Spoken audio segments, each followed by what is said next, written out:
Dave Henderson 0 for 3 tonight. A pop-up, called third strike, and a flyout. The pitch on the way, a swing and a miss, strike one.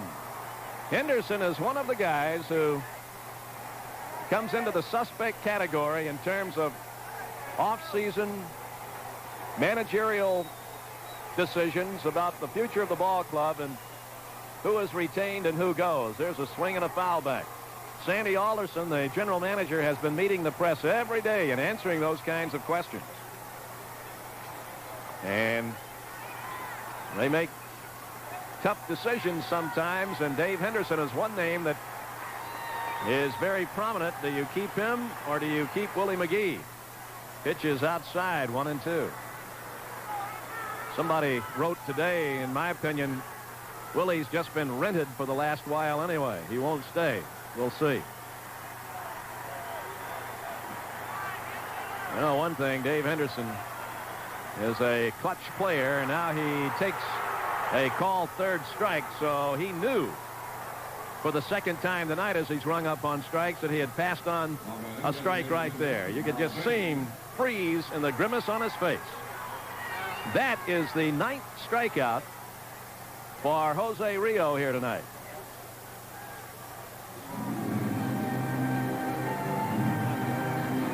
And that will bring Harold Baines to the plate, but now Lou Piniella is coming out of his dugout with the left-hand hitting Baines up there.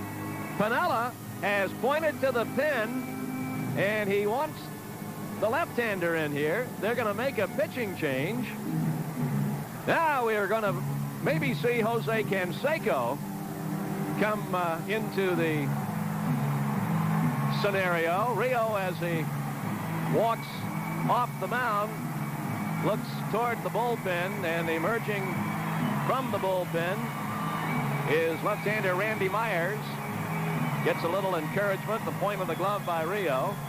Jose Canseco has replaced Baines, so Lou Piniella knows this would be the matchup, the hard-throwing Myers against right-hand hitting Jose Canseco.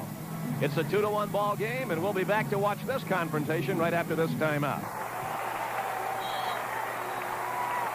Well, Jose Canseco came ambling to the plate, and the plate umpire, Ted Henry, told him to back off until they get the word to resume play here. It's television that makes the call.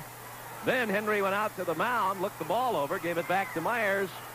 Myers gets ready to go now. He has pitched 8 shutout innings with 3 saves and 10 strikeouts in 6 postseason appearances, including 2 1/3 innings in the World Series with 2 hits and 3 strikeouts.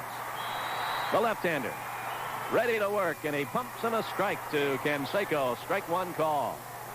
Rio, 113 pitches, goes 8 1/3.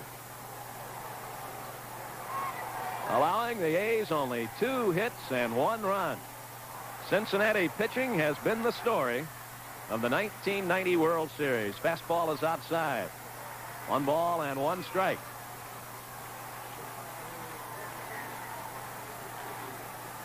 We heard about it, we read about it, and now we have seen firsthand that it's all true. They're tough. There's a swing and a foul back. You good baseball fans around Montreal, you knew all about it because you've caught the Reds in their Olympic Stadium, no doubt, over the course of the 1990 season. But they have certainly made believers of a lot of us who spend our summer in the American League. 1-2 pitch. Fastball outside. 2 balls, 2 strikes to Canseco. Benched with a batting average of less than 100 in the World Series. But now he is up there with a chance to tie this game. And he gets a fastball that he fouls to the backstop. He tried to rip it, and he's got a disgusted look on his face.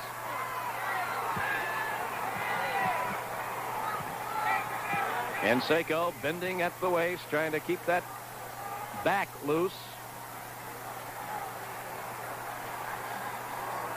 Has that little twitch. You've no doubt seen that before as he settles into the box, the head bobbing just a little bit. And the pitch is down and in. 3-2 now to Canseco. Myers might be a little ruffled. He didn't get a call right there. Oh, mercy. We watched that pitch again, and it was real close. Here's a 3-2. Bounce to third. Charged by Sabo. He's got it. Fire to first in time. 2 down. 2 down. 1 out away are the Cincinnati Reds from putting the finishing touch on a magical season. The first for manager Lou Piniella, the ex-Yankee, coming to the National League,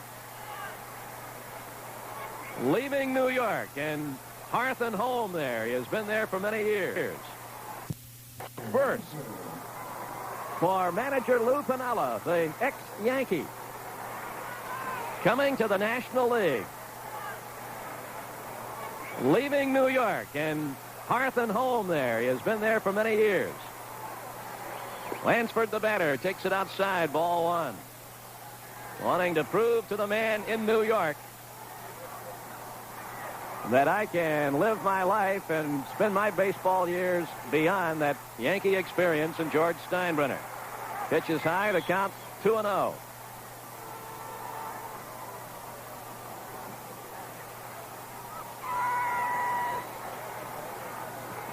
And his right arm all season long has been Jackie Moore, who had spent some years with Montreal and was certainly attuned to the National League game. There's a swing and a foul off.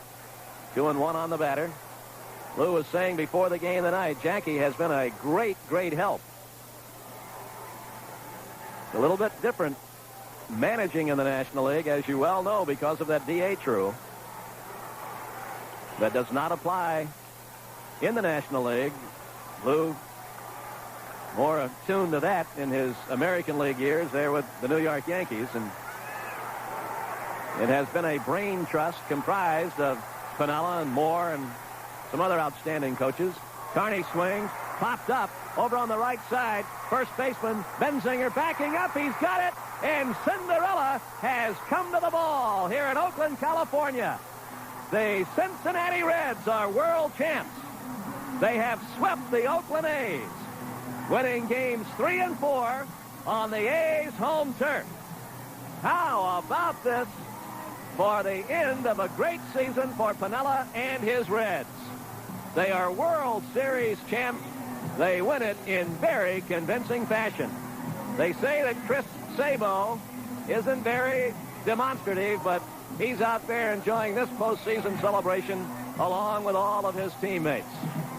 And they are standing on the infield grass, a little island unto themselves, crimson warm-up jackets and gray uniform tops and bottoms, having their celebration. The big one is yet to take place, though. That will happen back in the city of Cincinnati as they will embrace their world champion Reds when they return home. And will return